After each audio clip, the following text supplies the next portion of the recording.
नमस्कार दोस्तों, कैसे हैं आप सब। आइए आज कुछ अच्छी बातें याद करते हैं। उस दिन मैं अपने घर की ओर जा रही थी तो मैंने एक बच्चे की आवाज़ सुनी जो सड़क पर अपने पिता के साथ उसी दिशा में चल रहा था।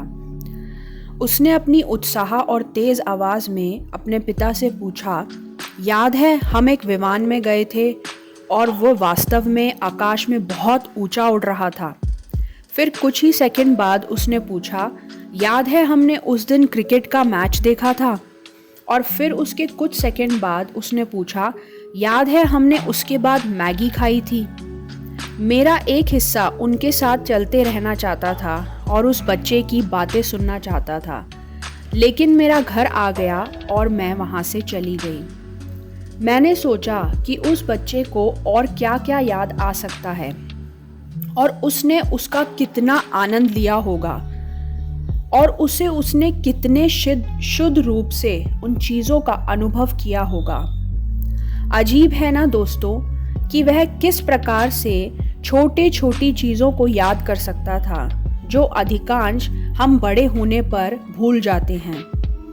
हो सकता है उस बच्चे को उस हवाई अड्डे पर लंबी लाइन याद हो सकती है, लेकिन जैसे ही उसने पहली बार खिड़की से बाहर इतने बड़े आकाश को देखा होगा तो वो उसकी झुंझलाहट को दूर कर दिया होगा।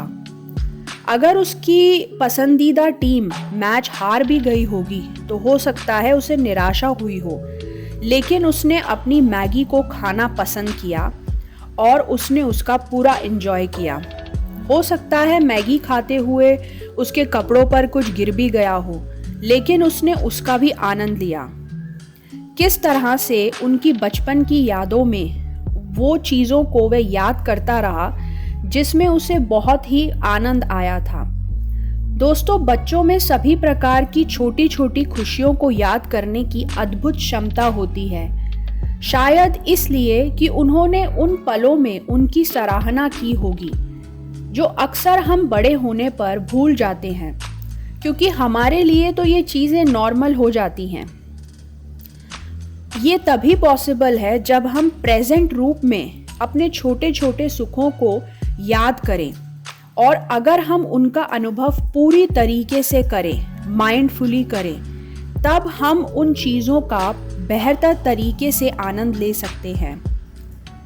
अब दोस्तों, क्या आप अपनी कुछ यादों को याद कर सकते हैं जहाँ पर आपको बहुत उत्साह हुआ हो, या फिर आप उन चीज़ों में अभी भी अगर देखते हैं तो आपका ध्यान उन कमियों की तरफ होता है। हो सकता है खुशी की चाबी ना केवल इसे बनाना सीखना है, बल्कि इसे पुनः जीना भी है, क्योंकि जो कुछ भी हमारे साथ अच्छा रहा है उसे याद करना और उसे महसूस करना कि हम कितने भाग्यशाली थे जो हमने उन सब चीज़ों का अनुभव किया। शायद इस प्रकार के धन्यवाद से हम उस आनंद को पहचानने की क्षमता को बढ़ा देते हैं जो अभी हमारे साथ हो रहा है या हमारे आसपास घट रहा है। किसी ने कहा है कि आपकी यादों को कोई आपसे कभी नहीं ले सकता। हर दिन एक नई शुरुआत है। हर दिन अच्छी यादें बनाएं। आशा करती हूँ ये आपको पसंद आया होगा। अगर पसंद आया है तो अपने कमेंट्स शेयर कीजिए। Thank you.